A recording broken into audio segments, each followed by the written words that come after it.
ನಮಸ್ಕಾರ ವೀಕ್ಷಕರೇ, ತಮ್ಮೆಲ್ಲರಿಗೂ SRG5 ಯೂಟ್ಯೂಬ್ ಚಾನಲ್ಗೆ ಸ್ವಾಗತ.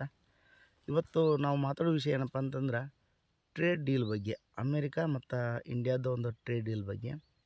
ಈ ಒಂದು ಟ್ರೇಡ್ ಡೀಲ್ ಬಗ್ಗೆ ಎಲ್ಲರೂ ತುಂಬ ಅಸಮಾಧಾನ ಆಗಿದ್ದಾರೆ. ಏನಾಗುತ್ತದೆ ಅಂತಂದ್ರೆ ಒಂದೇ ಒಂದು ಮಾತು ಹೇಳ್ತಿದ್ದೀನಿ, ನಮ್ಮ ನಮ್ಮ ದೇಶದಾಗ ನಾವೆಲ್ಲ ರೈತರು ಎಲ್ಲ ಥರ ಬೆಳೀತಾ ಇದ್ದೀವಿ. ಈಗ ಅಲ್ಲಿಂದ ತುಂಬ ಆಮದು ಮಾಡ್ಕೋಬೇಕು, ತೈಲ ಉತ್ಪಾದನೆಗೂ ತೈಲ ಉತ್ಪಾದನೆಯಿಂದ ಹಿಡ್ಕೊಂಡು ಕೃಷಿ ಉತ್ಪಾದನೆವರೆಗೂ ಆಮದು ಮಾಡ್ಕೋಬೇಕು ಅನ್ನೋದೊಂದು ಅದು ಟ್ರೇಡ್ ಡೀಲ್ ಒಳಗೆ ಆಲ್ರೆಡಿ ಸಹಿ ಆಗಿದೆ, ಮಾತುಕತೆ ಆಗಿದೆ. ಅವ್ರಿಗೂ ನಮ್ಮ ಏನಂತಲ್ಲ ಸನ್ಮಾನ್ಯ ನರೇಂದ್ರ ಮೋದಿ ಕೂಡ ಅವರು ಕೂಡ ಮಾತಾಡಿದ್ದಾರೆ. ಟ್ರೇಡ್ ಡೀಲ್ ಬಗ್ಗೆ ಕೂಡ ಅವರು ಕೂಡ ಒಪ್ಕೊಂಡಿದ್ದಾರೆ. ಈ ಒಂದು ಸಣ್ಣ ಸಂಕ್ಷಿಪ್ತ ಉದಾಹರಣೆ ಹೇಳ್ತೀನಿ. ಟ್ರೇಡ್ ಡೀಲಿಂದ ನಮ್ಮ ಒಂದು ಇಂಡಿಯಾದ ದುಡ್ಡು ಎಷ್ಟು ಖರ್ಚಾಗುತ್ತೆ ಅನ್ನೋದ್ರ ಬಗ್ಗೆ ಕೂಡ ಹೇಳ್ತಾ ಇದ್ದೀನಿ.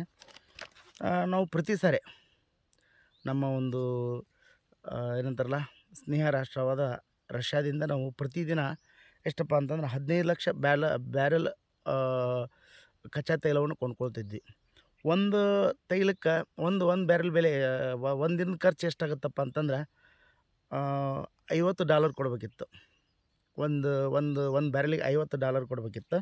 ಅಂಥವು ನಾವು 15 ಲಕ್ಷ ಬ್ಯಾರೆಲ್ ಕೊಂಡ್ಕೊಳ್ತಿದ್ವಿ ಅವ್ರ ಕಡೆಯಿಂದ. ಈಗ ಒಂದು ಬ್ಯಾರೆಲಿಗೆ $50. ಇವಾಗ ಅಮೇರಿಕದ ಜೊತೆ ಕೊಂಡ್ಕೊಳ್ಬೇಕು. ಅಲ್ಲಿ ಎಷ್ಟು ಒಂದು ಬ್ಯಾರೆಲಿಗೆ ಎಷ್ಟಪ್ಪ ಅಂದ್ರೆ $66. $66 ಕೊಟ್ಟು ಒಂದು ಬ್ಯಾರೆಲ್ ಕೊಂಡ್ಕೋಬೇಕು. $66 ಅಂದ್ರೆ ನಮ್ಮ ರಷ್ಯಾಕ್ಕಿಂತ ಅಲ್ಲಿ 16% ಜಾಸ್ತಿ ಆಯಿತು. ನಾವು 16% ನಾವು ಕ್ಯಾಲ್ಕುಲೇಟ್ ಮಾಡಿದ್ರಪ್ಪ ಅಂದ್ರೆ ಒಂದು ದಿನಕ್ಕೆ ಏನಂತಂದ್ರೆ 15 ಲಕ್ಷ ಬ್ಯಾರೆಲ್ ನಾವು ಕೊಂಡ್ಕೊಳ್ತೀವಿ. ಅಂಥವು $16 ಅಂತಂತಂದ್ರೆ 16 ಕೋಟಿ ರೂಪಾಯಿ ಆಗುತ್ತೆ. ಒಂದು ದಿನಕ್ಕೆ ನಮ್ಮೊಂದು ಖರ್ಚು ಜಾಸ್ತಿ ಆಗ್ತದೆ. ನಾವು ಜಾಸ್ತಿ ಕೊಡಬೇಕು ಅವ್ರಿಗೆ. ಒಂದು ವರ್ಷಕ್ಕೆ ಏನಂತಂತಂದ್ರೆ 79,000 ಕೋಟಿ ಆಗುತ್ತೆ ಒಂದು ವರ್ಷಕ್ಕೆ. ಸರಿನಾ?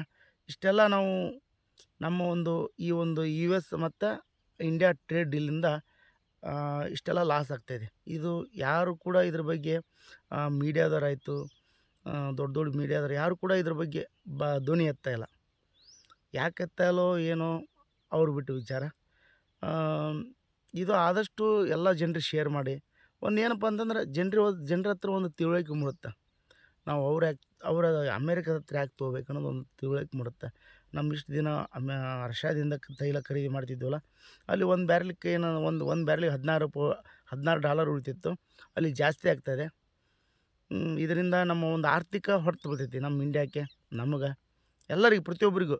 ಈಗ ₹1 ನಾವು ನಾಳೆ ಅಲ್ಲಿಂದ ಕೊಂಡ್ಕೊಳಕ್ಕೆ ಕುಂತಪ್ಪ ಅಂದ್ರೆ ₹1 ಜಾಸ್ತಿ ಆಯ್ತಪ್ಪ ಅಂತಂದ್ರೆ ಇತ್ತಾಗ ಎಲ್ಲ ಗ್ಯಾಸ್ ಆಯಿತು, ಸೀರೆ ಎಲ್ಲವೂ ರೇಟ್ ಇರ್ತೈತಿ. ಪೆಟ್ರೋಲು, ಪ್ರತಿಯೊಂದು ಗೂಡ್ಸು ವಾಹನಗಳು ಕೂಡ ಪ್ರತಿಯೊಂದು ರೇಟ್ ಇರ್ತದವು. ಆ ಒಂದು ಉದ್ದೇಶಕ್ಕೆ ನಾ ಇದೊಂದು ವಿಡಿಯೋ ಮಾಡ್ಬೇಕು ಅನಿಸ್ತು ಸ್ನೇಹಿತರೆ. ಆ ಒಂದು ಉದ್ದೇಶದಿಂದ ಈ ವಿಡಿಯೋ ಮಾಡಿದ್ದೀನಿ. ಈ ಒಂದು ವಿಡಿಯೋ ಬಗ್ಗೆ ನಿಮ್ಮ ಅನಿಸಿಕೆಗಳನ್ನ ಕಮೆಂಟ್ ಮುಖಾಂತರ ತಿಳಿಸಿ. ಮತ್ತೆ ಮುಂದಿನ ಸಿಗೋಣ. ಎಲ್ಲರಿಗೂ ನಮಸ್ಕಾರ.